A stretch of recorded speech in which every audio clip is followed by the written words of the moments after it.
People के वृक्ष के नीचे पितरों की शांति है तो कितने चावल के दाने चढ़ते हैं?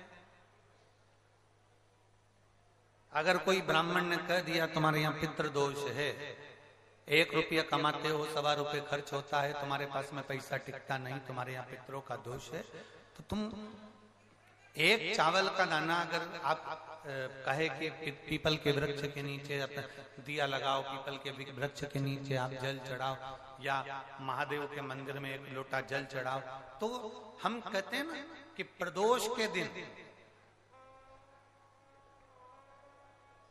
बेलपत्री का वृक्ष, पीपल का वृक्ष, आंवले का वृक्ष, बड़ का वृक्ष या शंकर का शिवालय, फिर से सुन लेना, पीपल का वृक्ष, बेलपत्र का वृक्ष, आंवले का वृक्ष, बट का वृक्ष या फिर शंकर का, जम के बोलो, शिवालय। शिवालय का मतलब शंकर का मंदिर या शिव। प्रदोष के दिन अगर आपको लग रहा है कि हमारे यहाँ पितृदोष है, बहुत तकलीफ चल रही है, बहुत कोई ने कहा पितृदोष है, कोई कह रहा है पितरों का, तुम्हारे यहाँ ये तकलीफ है, पितरों की ये तकलीफ है, पितरों की वो तकलीफ है, पितरों की ये तकलीफ है, बार बार अगर कोई कह रहा है तो फिर आपको उसमें स्मरण करना पड़ेगा कि हम चावल के कितने दाने भगवान शंकर को समर्पित कर दें कि भोलेनाथ हमारे पितरों को तृप्त कर दें। हम तृप्त नहीं करेंगे, हमारी सामर्थ्यता नहीं है कि हम पितरों को तृप्त कर सकते। आप में से कोई है जो पितरों को तृप्त कर सकता है? संसार में कोई नहीं जन्मा जो अपने पितरों को, अपने पूर्वजों को तृप्त कर दे। गया जी का पिंडदान कर लो, तर्पण कर लो, तिलांजलि दे दो, घर में ब्राह्मण भोज करा दो, साधु भोज करा दो, संत भोज करा दो, तुम दुनिया भर का सारा 50 काम कर लो, उसके बाद भी तुम पत्रिका किसी को दिखाओगे तो वो भी कह देगा तुम्हारे यहाँ, फिर वापिस कहेगा कि पितृ दोष है।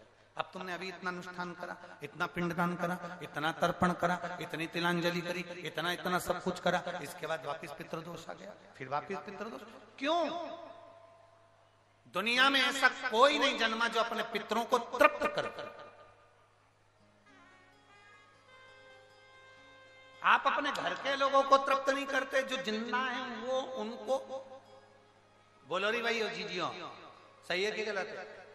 जो जिंदा हैं, माँ बाप अपने बेटे के लिए कितना भी कर ले, कितना भी, आखिरी में एक दिन बेटा कह देता तुमने हमारे लिए क्या करा।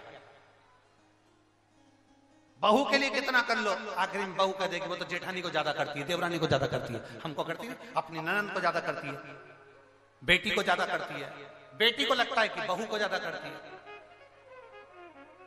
दामाद को लगता है बेटी को ज्यादा करती है, नाती पंती सबको कितना भी कर लो, तुम अपने अड़ोसी पड़ोसी तुम्हारे रिश्तेदारों को तुम कितना भी दे लो, कितना भी कर लो, पर जब ये तृप्त नहीं हुए तो वो बोलो तो कैसे हो जाएगा? अपनी सामर्थ्यता है, अपनी सामर्थ्यता है कि अपन तृप्त कर ले उनको? अपनी कोई सामर्थ्यता नहीं है कि अपन पितरों को तृप्त कर ले, या अपनी सामर्थ्यता के अंतर्गत नहीं, ये अपनी सामर्थ्यता नहीं है कि हम अपने पूर्वजों को, अपने पितरों को तृप्त कर।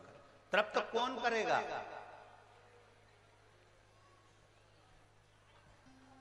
जिनकी शरण में पितृ है।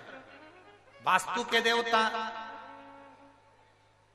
भगवान शंकर, काल सर्प दोष के देवता भगवान शंकर, जितने दोष होते हैं पितृ दोष के देवता भगवान शंकर, तो हम तृप्त नहीं कर सकते। अगर इनको तृप्त करेंगे तो देव अधिदेव महादेव करेंगे। आप 7 चावल के दाने, या तो पीपल, बेलपत्र, प्रेशर, गला पकड़ रहा हल्का सा, पीपल, बेलपत्र,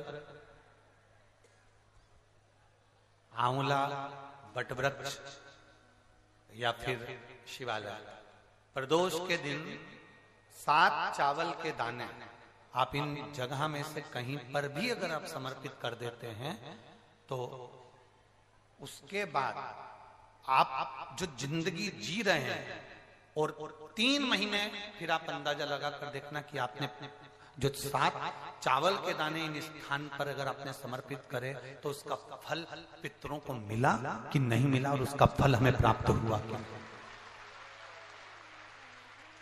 ये वो स्थान है जहां प्रदोष के दिन 7 अक्षत चावल का दाना भी हमारे पितरों को, पूर्वजों को तृप्त कर देता है।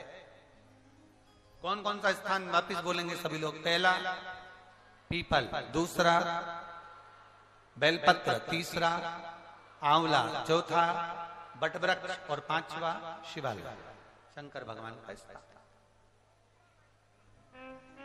अब इसको समझना आपके ऊपर निर्भर है। समर्पित शिव कथा का आपने सुना, सुनने के बाद आपने धारण किया, धारण किया तो उसका फल तुम्हें मिला। धारण करोगे तो फल मिलेगा। एक पत्र है, देखिए,